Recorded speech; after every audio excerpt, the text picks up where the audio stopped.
Eu sou Mário Persona e essas são as respostas que eu dei aos que me perguntaram sobre a Bíblia.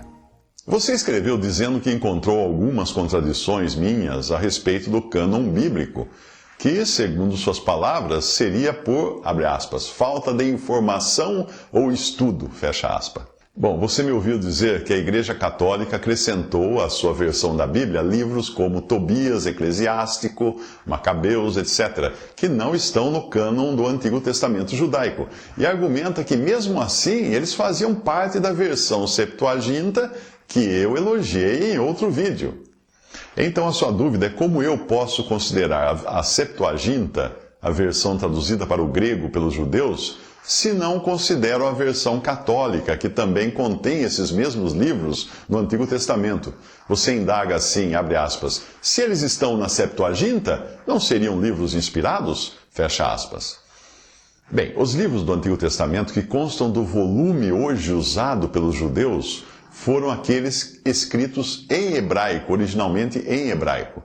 Durante o tempo em que os judeus foram espalhados pelo mundo, eles escreveram outros livros em outras línguas. Até o advento do cristianismo, não havia um cânon judaico como uma coleção oficial das escrituras, mesmo porque a quantidade de escritos proféticos, históricos e poéticos era muito grande. Depois que o cristianismo surgiu, os judeus decidiram colocar ordem nas escrituras que eles possuíam e assim surgiu o volume das escrituras que hoje é comumente usado no judaísmo, que é praticamente igual ao Antigo Testamento das Bíblias protestantes. Mas muitos outros textos da tradição rabínica judaica continuam ainda a ser usados pelos judeus, entre os judeus, embora eles considerem como escrituras apenas o que foi escrito em hebraico. Isso mesmo, os textos que sobejam na versão Septuaginta e estão ausentes na Bíblia protestante não foram escritos em hebraico, mas em outras línguas.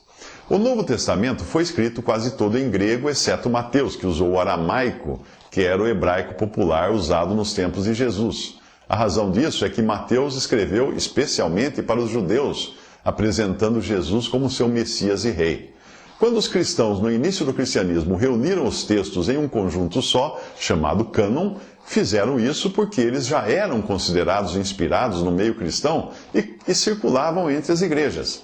Pedro atesta que as cartas de Paulo tinham status de escrituras, ao escrever assim, falando disto como em todas as suas epístolas, entre as quais há pontos difíceis de entender, que os indoutos e inconstantes torcem, e igualmente as outras escrituras. 2 Pedro 3,16. No início, a formação do cânon pelos cristãos incluiu sim os textos contidos na Septuaginta, tanto os hebraicos quanto os não originalmente produzidos naquela língua. Mais de 1000 anos mais tarde, por ocasião da Reforma Protestante, os reformadores decidiram acompanhar a decisão dos judeus de incluir no Antigo Testamento apenas livros em hebraico. Assim ficaram de fora os da Septuaginta e também da versão católica, que são chamados hoje de deuterocanônicos. Tobias, Judite, 1ª e 2ª Macabeus, Sabedoria de Salomão, Eclesiástico e Baruque. E existem ainda alguns pequenos trechos inseridos em outros livros. Eu acredito que algumas incongruências dos textos possam ter pesado na decisão de serem tirados da versão da Bíblia que nós conhecemos hoje. Você disse que viu meu vídeo sobre o cânon e encontrou contradições ou falta de informação ou de estudo. Bom, provavelmente você tem encontrado mesmo tudo isso. Porque muitas vezes eu vou dormir discordando do que eu pensava quando eu acordei de manhã. Se a sua menção foi ao texto ou vídeo sobre a Septuaginta, eu fui lá reler o texto e eu descobri que eu mesmo misturei duas respostas, uma para um católico irado defendendo a Septuaginta e outro de algum desses que seguem os profetas do YouTube, que pregam que as Escrituras só podem ser lidas no original, no caso do Antigo Testamento no hebraico, no caso do Novo Testamento no grego. A intenção de meu texto era apenas a de mostrar, para os que acham que tudo precisa ser em hebraico, que as citações que foram feitas por Jesus e pelos autores do Novo Testamento vinham da versão Septuaginta, em grego, pois era essa versão corrente nos primeiros 4 séculos da era cristã. A minha conclusão era de que, se a versão em língua grega era a palavra de Deus boa para Jesus, então devia ser palavra de Deus boa para nós também, valendo mesmo para qualquer idioma em que a Bíblia seja traduzida. Mas quando eu disse isso, não estava me referindo a um cânon, mas apenas à tradução, ao aspecto tradução, dizendo que uma tradução bem feita da Bíblia é tão boa quanto os originais. Porque no Novo Testamento, Jesus e os discípulos usavam uma tradução grega para fazer suas citações.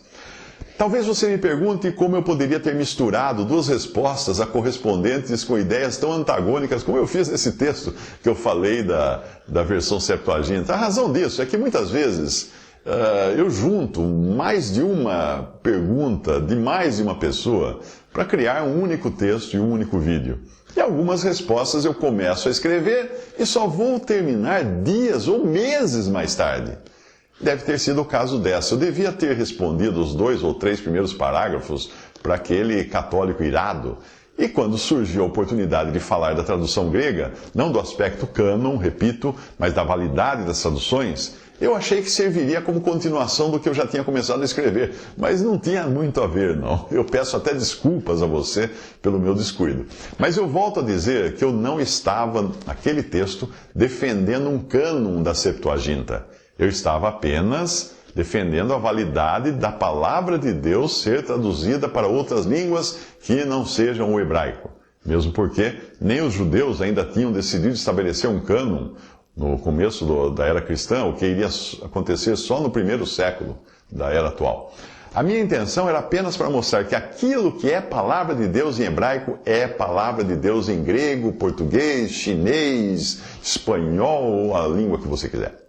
O mesmo Deus, e não a instituição católica, que preservou a sua palavra para que chegasse até nós, pode comunicar vida até a quem tiver apenas um pequeníssimo fragmento mal traduzido num idioma que nem seja aquele do leitor.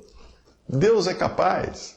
Eu conheci um homem que se converteu lendo uma Bíblia Novo Mundo, versão Novo Mundo, que é a versão reconhecidamente espúria e adulterada, que foi produzida pelas Testemunhas de Jeová para excluir os textos que falam da divindade de Jesus.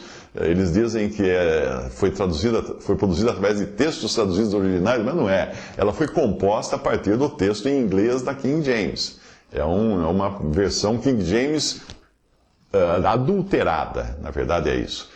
Mas voltando ao cerne de sua mensagem, que foi defender que os livros deuterocanônicos seriam inspirados e assim justificar a sua existência na versão católica da Bíblia, eu só tenho a dizer o seguinte: se você gosta de ler esses livros, vá em frente. Eu li esses livros quando eu já era convertido a Cristo, mas ainda estava no sistema católico romano, e eu não me lembro de ter tirado deles algum proveito, além do conhecimento intelectual e do entretenimento trazido por algumas lendas que aparecem ali nesses livros. A própria doutrina do purgatório, bastante conveniente ao catolicismo, na época em que as indulgências eram vendidas para libertar as almas desse suposto sistema prisional provisório, essa doutrina do purgatório encontra respaldo em 2 Macabeus, capítulo 12. Ali é mencionada a decisão de Judas Macabeus de angariar ofertas e fazer sacrifícios pelos mortos, algo que não é encontrado em nenhum outro livro hebraico e que deve ter sido influência dos ritos orientais e de religiões reencarnacionistas vindas do Oriente. Veja a passagem. Em seguida, Judas, ou Macabeu, fez uma coleta enviando a Jerusalém cerca de 10.000 dracmas para que se oferecesse um sacrifício pelos pecados. Belo e santo modo de agir, decorrente de sua crença na ressurreição, porque se ele não julgasse que os mortos ressuscitariam, teria sido vão e supérfluo rezar por eles. Mas, se ele acreditava que uma bela recompensa aguarda os que morrem piedosamente, era esse um bom e religioso pensamento. Eis porque ele pediu um sacrifício expiatório para que os mortos fossem livres de suas faltas. 2 Macabeus 12, 43 a 46. Isso é pura heresia. Salvação de mortos através de orações. Existem ainda muitos erros nesses livros que levam a doutrinas erradas e às vezes até malignas, como é o caso de incentivar a magia. É o caso do livro de Tobias, que ensina a expulsar espíritos malignos usando fumaça de peixe. Se fosse verdade isso, o Senhor e os discípulos não teriam expulsado demônios do modo como fizeram, mas bastaria fazer um churrasco de peixe e convidar os endemoniados, e ficaria tudo bem, todos libertos pela fumaça. Veja a passagem. O anjo disse-lhe: pega-o pelas guelras, puxa-o para ti. Tobias assim o fez, arrastou o peixe para a terra, o qual se pôs a saltar aos seus pés. O anjo então disse-lhe: abre-o e guarda o coração, o fel e o fígado, que servirão para remédios muito eficazes. Ele assim o fez. A seguir, ele assou uma parte da carne do peixe que levaram consigo pelo caminho. Salgaram o resto, para que lhes bastasse até chegarem a Ragés, na Média. Entretanto, Tobias interrogou o anjo: Azarias, meu irmão, peço-te que me digas qual é a virtude curativa dessas partes do peixe que me mandaste guardar? O anjo respondeu-lhe: se puseres um pedaço do coração sobre as brasas, a sua fumaça expulsará toda espécie de mau espírito, tanto do homem como da mulher, e impedirá que ele volte de novo a eles. Então, até aí, Tobias capítulo 6, versículos 4 a 8.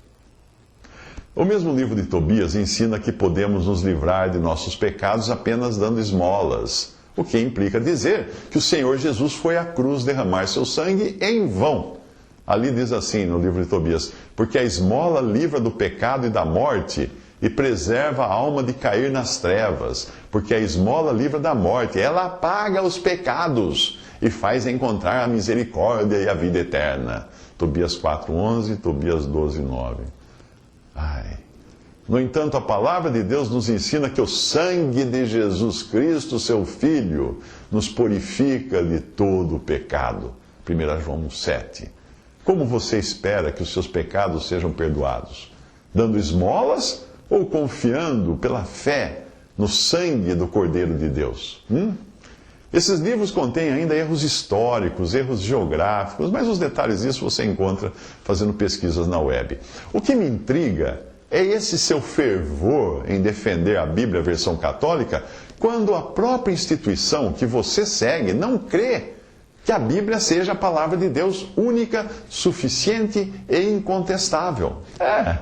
Se você for um bom católico, saberá que as Escrituras ocupam um segundo ou terceiro lugar no status católico romano, pois elas estão sujeitas a outras instituições e aos seus escritos, que lhes são consideradas superiores. Eu estou falando da instituição da Sagrada Tradição e da instituição do Sagrado Magistério. Sempre que existir dúvida entre o que diz a Bíblia, a palavra de Deus, e o que dizem essas duas instituições, serão estas que irão prevalecer. Ou seja, elas dão o voto de Minerva para dizer o que na Bíblia é ou não palavra de Deus, em que você deve ou não acreditar. Percebe isso? Quando Paulo se despediu dos anciãos de Éfeso, ele não disse: encomendo-vos a Deus, a palavra da sua graça, a sagrada tradição e ao sagrado magistério. Não! Ele disse apenas: agora, pois, irmãos, encomendo-vos a Deus e a palavra da sua graça, a Ele que é poderoso para vos edificar e dar herança entre todos os santificados. Atos 20, 32. Percebeu? A palavra, a Deus e a palavra da sua graça. Nada mais. Nem mesmo os encomendou a Pedro ou algum suposto sucessor dos apóstolos. Não precisa estudar muita história, não, para você saber que no trono da suposta sucessão de Pedro já se sentaram assassinos, psicopatas, praticantes de incesto e outras aberrações. Estude história. Por essa razão, eu sugiro que não gaste tanta saliva tentando defender a versão católica do Antigo Testamento e procure conhecer melhor o que Deus, e não a instituição católica, o que Deus diz em sua palavra. Porque se você conhecer, poderá crer realmente na obra completa de Cristo e saber que não existe um purgatório para purgar pecados por meio de orações de vivos, de suas esmolas, ou pelo sofrimento dos próprios mortos no purgatório. Porque se alguém tivesse qualquer poder de purgar pecados de si mesmo e de outros, segue-se que Cristo morreu debalde ou morreu em vão. Gálatas 2:21. Esse desprezo e afronta a Cristo e ao seu sacrifício único e eficaz pode ser visto em forma de tipo nesta passagem. Veja só. Também vi esta sabedoria debaixo do sol, que para mim foi grande.